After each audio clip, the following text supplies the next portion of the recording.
everybody, and welcome to the channel. I am Richard. Today I'm gonna bring you to a dark world that is now run by gullets trying to send out their mercenaries through the city and take over different areas. I'm going to show you Dem Loc. This is a 2 to 4 player games, around 60 to 90 minutes of gameplay and from 14 years and above. And this is a Kickstarter coming out real soon, where you portray as a gullet master, getting mercenaries, upgrading your weapons as you get more monies, and you can build out your own gullet, building more armories, building more dormitories, and so on.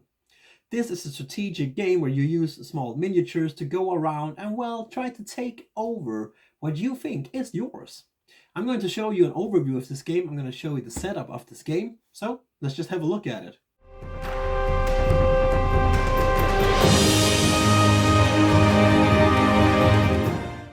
This is what the setup of the game could look like. The map here in the middle of the board will look different depending on which mission it is. And this game uses an app during the setup, showing you how to set up the map of this mission. Next to the board you have some tokens, you have some cubes, you have a bunch of fighting dice, arcane dice, an out of control card, and I will show you what this means in a bit. The app will also show you where to put out the different obstacles on the map. It will tell you what kind of mercenaries that you have that you can use during this mission. Once you have chosen your mercenaries, you need to pick out the miniature corresponding with that type of mercenary. Now, this is a prototype, but you will have bases with numbers on them, corresponding with a token and a footprint on them that you put on your mercenary's card, showing that this foot token belongs to this mercenary and corresponds with this mercenary's base, so each player knows who this mercenary is and who they belong to. Because in this game, the different type of mercenaries and demons and so on, the miniatures looks the same, so we need the base and this token with a number corresponding to the base to know who it belongs to.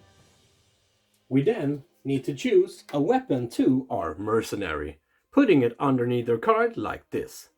This will also be done in the app, so you can only choose the weapons that you have available. If the character have an arcane ability, with a number down here, you need to take an arcane card and slide it in under the character. Just be aware, because there is one inactive side and one active side. So make sure that you slide in and have the inactive side up.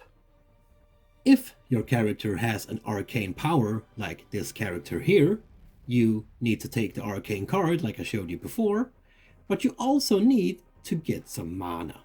This number here will determine how many arcane dice that you get to roll to get some more mana.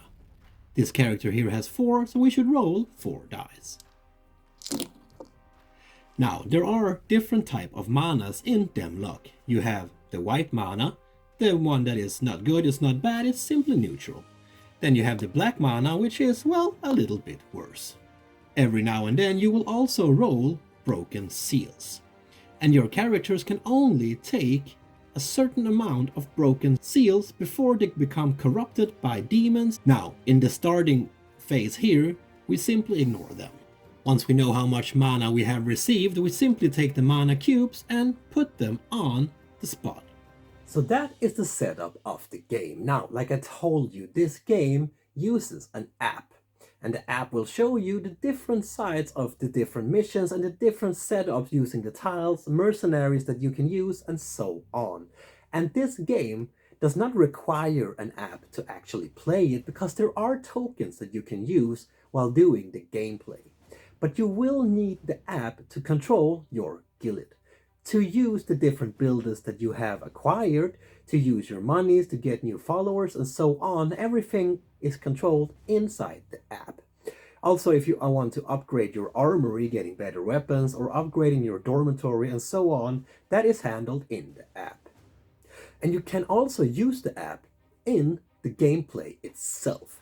If you want to assign damage or different effects and so on, you can do that in the app itself. but you could also just use the tokens on the character sheets, whatever you feel like.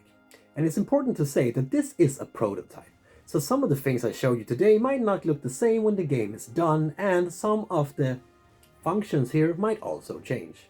Like these small bases here that I told you about, that you put on the miniature, because some of these miniatures actually have the little thing on the base themselves, so that might change as well, but you will still need something that will show which character the miniature is actually lining up with, as you will mix them together otherwise.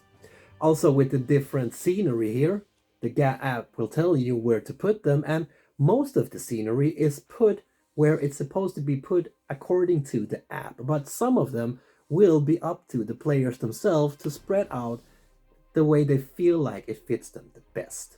So now that we have done all the setup here, we are ready to start placing out our little miniatures on the map. And again, the app will tell you which spots on the map itself you can deploy minis. And it will go from one player to another until all the minis are out on the map. So what is Dem Loc really about? Well, to know that, we need to start from the beginning. Because from the beginning it was not called Dem Loc, or Dem Loc as it's actually called. It was simply called Loc. And it was a beautiful city with peaceful people just living their life in a city placed in a carved out mountain on the top of it.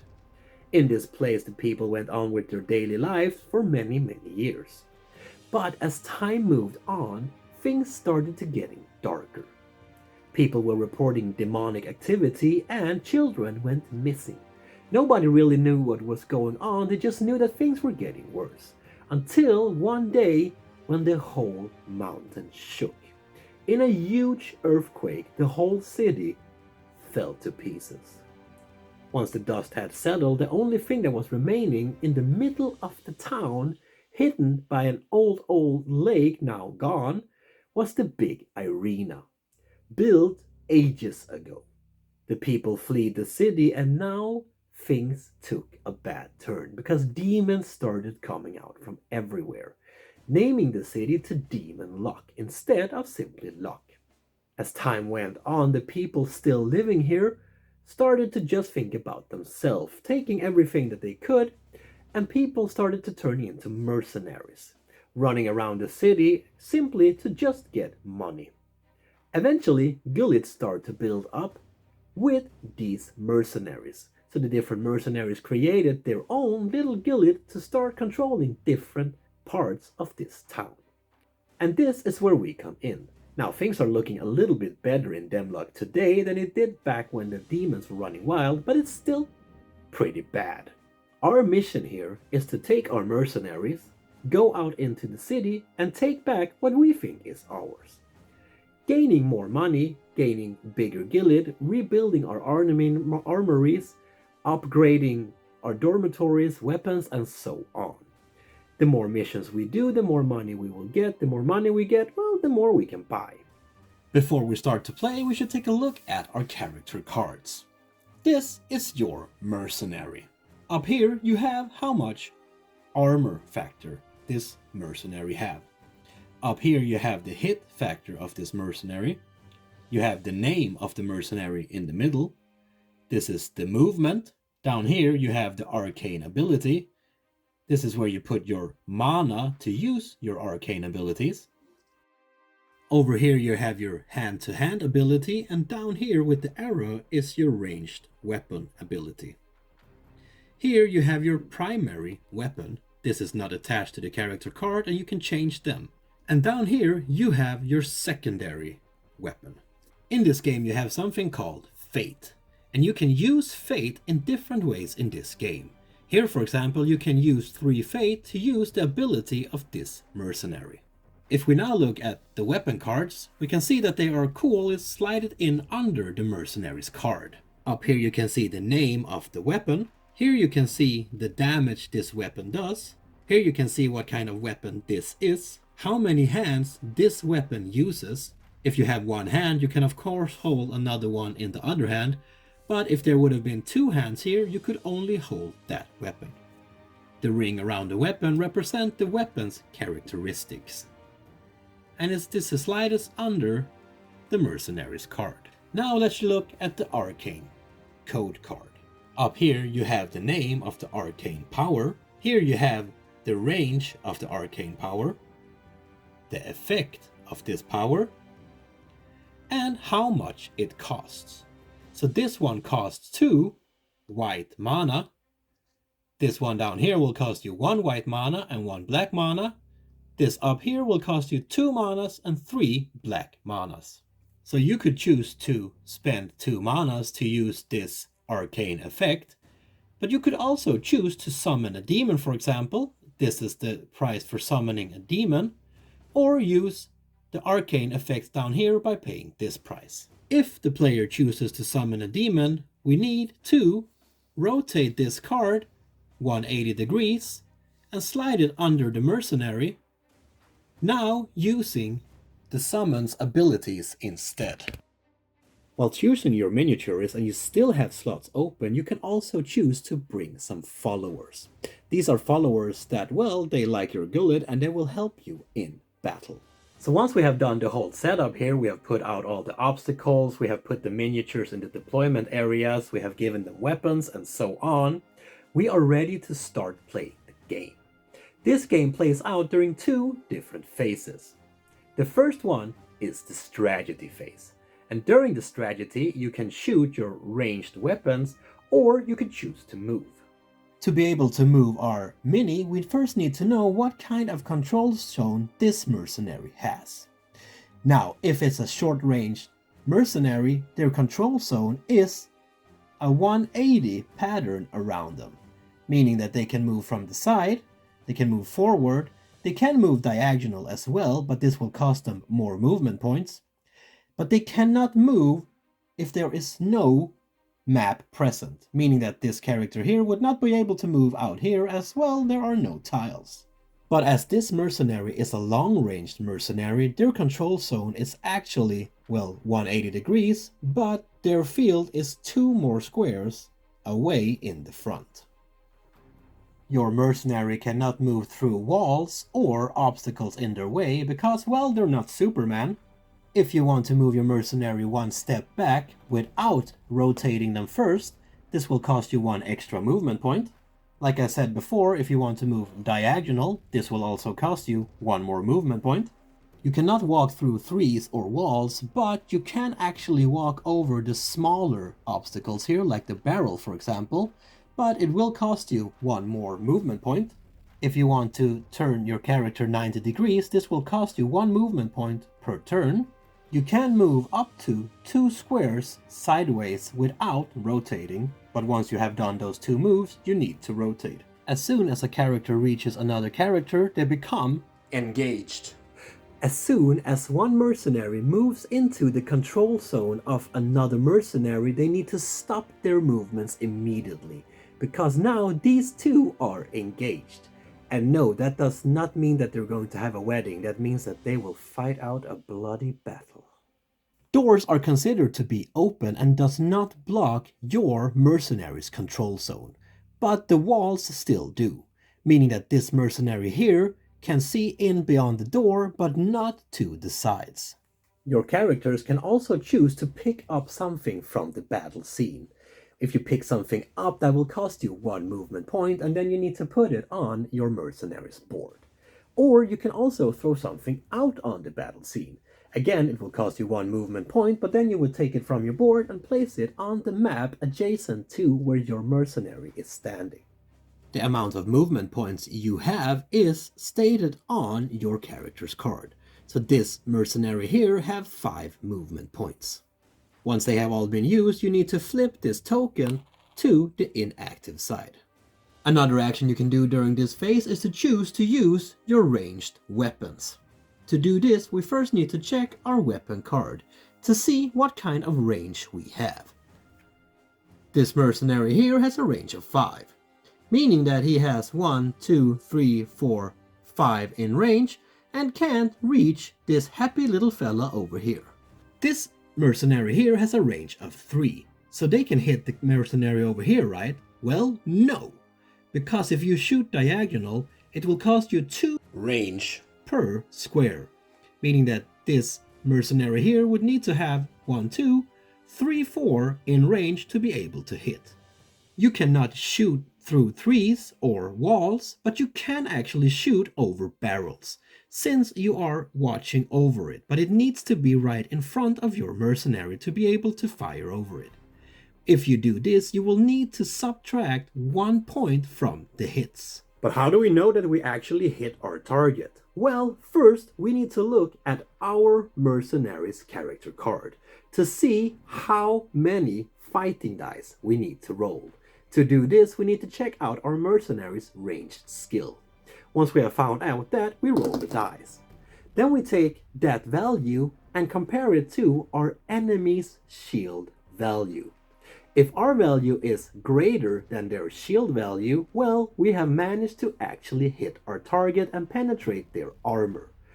But if it is less than their shield value, then the shield have absorbed our damage. But what if we shoot at an enemy already engaged in an attack? Well, then things get a little bit more tricky, because then we need to roll the 6-sided die instead. Again, comparing to our value on our mercenary's card to see if we manage to get equal to or less than our ranged weapon's value. If we get less or equal, we hit. But if we get a greater value, we would need to use the out of control card. If the hit was successful, we first need to look at our opponent's shield to see if we manage to break their shields. If we have a higher amount of damage than their shield value, they get a broken shield. Once we have broken their shield 3 times, they do no longer have any shield left. Once we have emptied up their armor and their health value, well, they're dead. When you're using a long-range weapon, you can choose if you want to hit the shields or if you want to hit the life point itself. If we were not successful with our hit, we need to use the out of control card, looking like this. This will determine where the error actually ended up. First, we need to roll the 10-sided die. Once we have a number, we need to take the out of control card and put it on top of the target for the action. I got a number 5, meaning that nothing actually happened. But if we get one of the other actions up here, we will see where the error landed.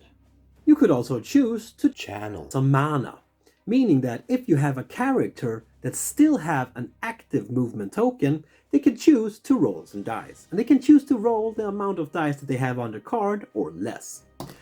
This one was lucky, he got 1 white mana and 1 black mana. But you need to be careful, because there's also broken seals on these dice. Meaning that your mercenary can take a certain amount of these broken seals, but once they have overspended them and they have gone above what they can take, well, they get crazy and they get devoured by demonic powers, and well, you will lose a mercenary. Now, you can assign these broken seals by using tokens or using app. And it's the same thing with the damage tokens here on the heart or the shield, the broken shields here. You can use the tokens to simply just put them on the card, or you could manage it in the app. So once a character gets a certain amount of broken seals, they go mad. But they're still a part of the game. I mean, they're possessed by some kind of demonic power running around on the board, but the player that had this mercenary in their gullet still controls them. But now they need to use this out of control card. This card will determine where this character will end up during this turn.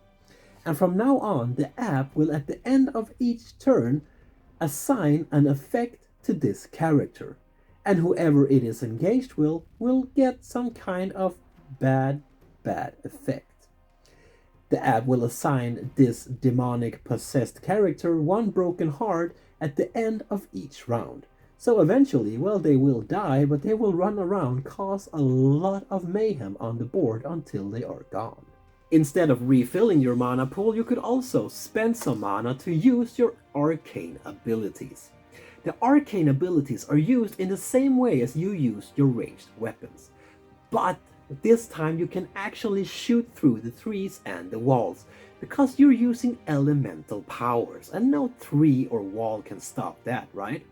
If a player have a mercenary with their movement tokens on the active side, they have enough of mana, they can choose to summon a demon.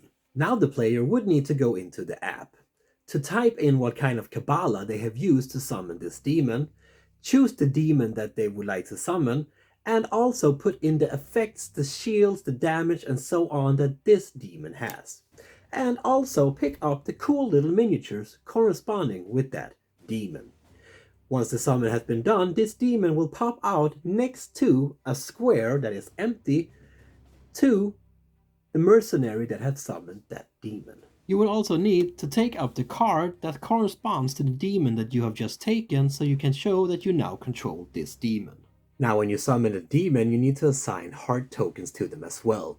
But when or if they die, the player who summoned that demon will be rewarded and get those heart tokens.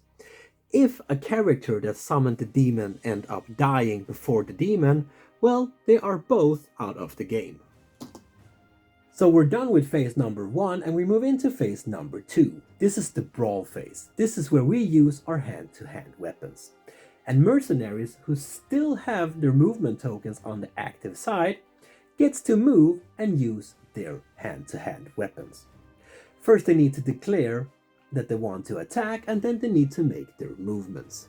Again, once they hit another character, they are engaged with them and they can no longer move. But a character that is engaged with an enemy can actually move away, as long as they move to an opposing player and can reach them with one movement point within their control zone. Now, as I told you before, the long-ranged mercenaries have an extended control area, meaning that their control area reaches all the way over here. So if this mercenary starts his turn here and wants to engage this enemy, he will actually need to stop here, because he is now engaged with the long-ranged mercenary. But if he instead had started his turn here, he could of course move in closer to make his hit. But if he instead had started this phase in this area, he could have moved in closer to get his hit. Depending on how you attack the enemy, you can have different results. If you attack your enemy from the flank, the side, you will get 1 extra point on the rolling fighting die. But if you attack them from the back, you will increase your fight dice by 2 points. But if you have several mercenaries attacking the same poor soul, you get a bunch of benefits. Starting with the second character of the same player who makes the attack against the same enemy, the result of the fighting die of the attacking player must be increased by 1 point. And so on progressively. But when we use hand-to-hand weapons, we can choose to place the damage on the shield or on the hit points as we could with long-range weapons. We need to break the shields first to actually be able to lower the mercenary's life. Meaning that when we have 3 broken shields, we can start to attack the hit points. So that's the way the Brawl Phase works. If we have an active movement token, we can move our little mercenary around and eventually, hopefully, reaching an enemy and starting to beat the crap out of them. Then we need to look at our little card here to make sure that we actually hit our target at all. If we do, we need to see how we're standing, and depending on how we're standing, we might get a little benefit. If we hit them straight on from the flank, or if we gang up on that sorry man and beat the crap out of him.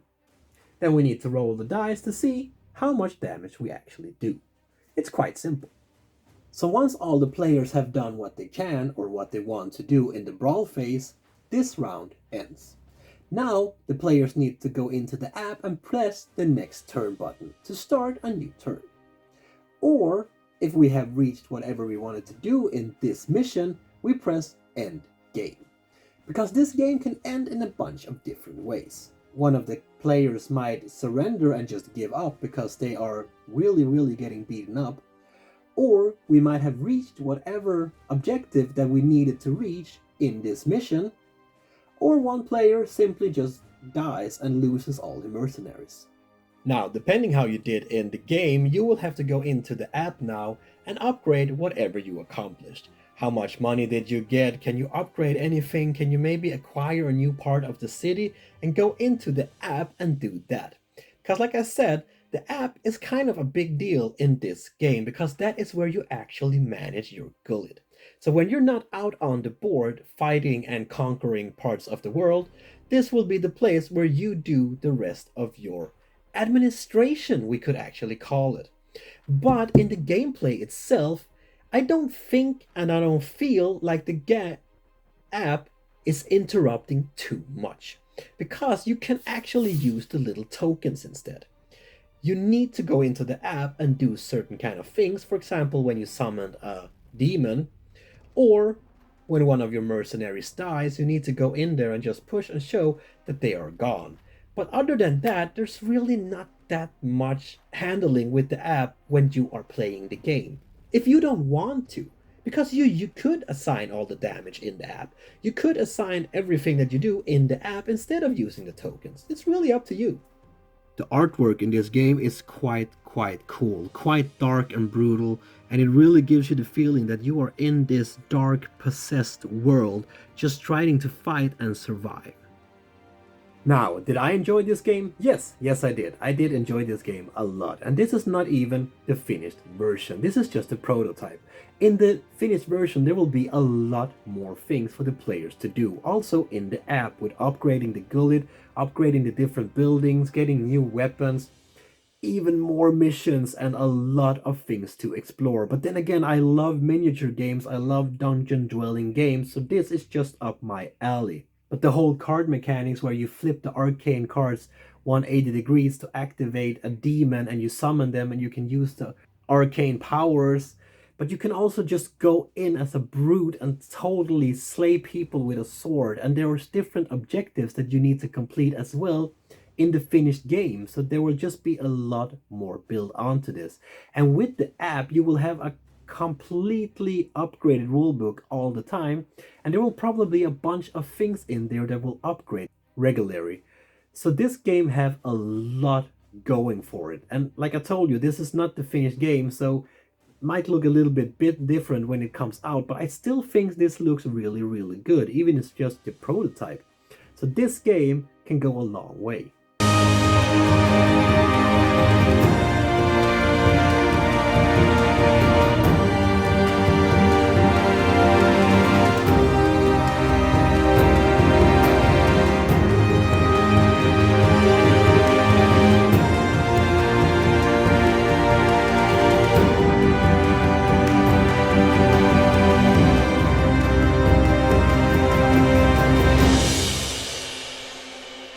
There you have it, people. That was Dem Loc for you. Now, this is a dark and brutal game with a thick lore in it. You get a thick description of what have happened in this game in the start of the rulebook and what you need to go through. And the whole atmosphere in the game just really puts you thematically in there where you are, and you really get the feeling that you're in this cursed place. The mechanics in the game, the fighting system, the moving system, the way you can flank up on enemies to do more damage, I think is just brilliant. I think this game can go a long way. It will be on Kickstarter soon. There will be links down in the descriptions. And if you like dungeon crawling, adventure, miniature games, you should definitely check this out, because I think this one has a lot going for it. Links down in the description, people, like I told you. Now, if you like this video, please give me a thumbs up, throw in a comment there. Are you going to check this game out? I really want to know, I really want to speak to you, because I love interacting with you. If you like my channel, people, please subscribe to it. It gives me a smile on my lips every time. And until next time, people, please keep on spreading that board gaming love. I know you all have. If a brother or a sister need help with some rules, well, help them out. And until next time, people, take care. Peace.